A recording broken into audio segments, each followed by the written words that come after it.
ရွာထဲမှာလူတိုင်းသိကြတဲ့အိမ်ဟောင်းတစ်လုံးရှိတယ်။အဲ့ဒီအိမ်ကိုလူတွေကတကားမခောက်အိမ်လို့ခေါ်ကြတာပေါ့။အကြောင်းကတော့ဘယ်သူမှအဲ့ဒီတကားကိုမခောက်ရဲကြလို့ပါပဲ။ဂိင်ကြီးဟာအချိန်တော်ကြာကလေးကလူမနေပဲစွန့်ပစ်ထားတဲ့အိမ်ပြက်ကြီးတစ်ခုပါ။ဒါပေမဲ့ထူးဆန်းတာကညတိုင်းအိမ်ထဲမှာမီးအောင်မိန်လေးလင်းနေတတ်တယ်လို့ရွာသားတွေကပြောကြတယ်။တနေ့မှာတော့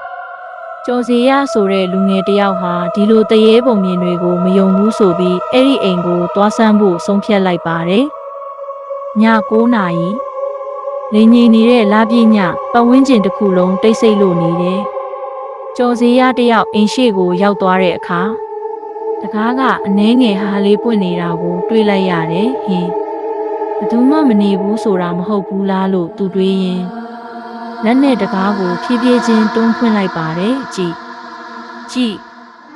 တကားပွင့်သွားတဲ့အတန်နဲ့အတူ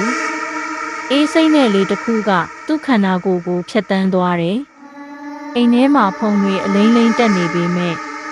စပွဲပေါ်မှာတော့မီးတိုင်တစ်လုံးကထွန်းညှိထားသလိုလင်းနေတော့ပဲဘသူရှိလဲလို့သူအော်မေးပေမဲ့ဘာတန်မှပြန်မလာခဲ့ဘူး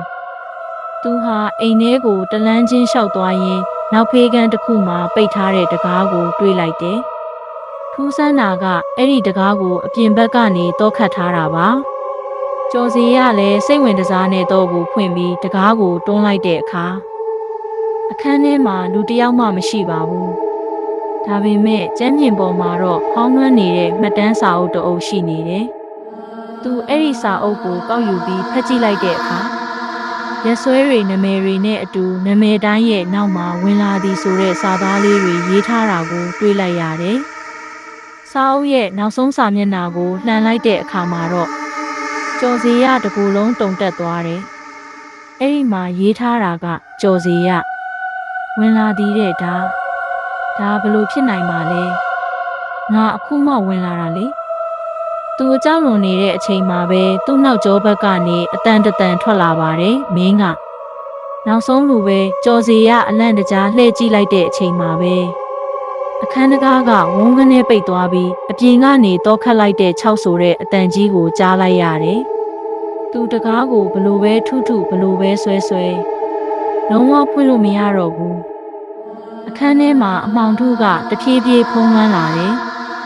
လက်ထဲကကျသွားတဲ့စာအုပ်ရဲ့စာမျက်နှာတွေဟာအလိုလိုလှန်သွားပြီးနာမည်အသစ်တစ်ခုကိုထပ်ပြီးရေးလိုက်ပါတော့တယ်။အဲ့ဒီနာမည်ကတော့တင်းဤနာမည်ဝင်လာသည်တဲ့အဲ့ဒီနေ့ကစပြီးတကားမခောက်အိမ်ကိုသွားခဲ့တဲ့သူတွေတဲကဘယ်သူမှပြန်ထွက်မလာတော့ပါဘူး။ညတိုင်းမှာတော့အဲ့ဒီအိမ်ဟောင်းကြီးတဲကမီးတိုင်လေးဟာထူးဆန်းစွာနဲ့ဆက်ပြီးလင်းနေသေးပါပဲ။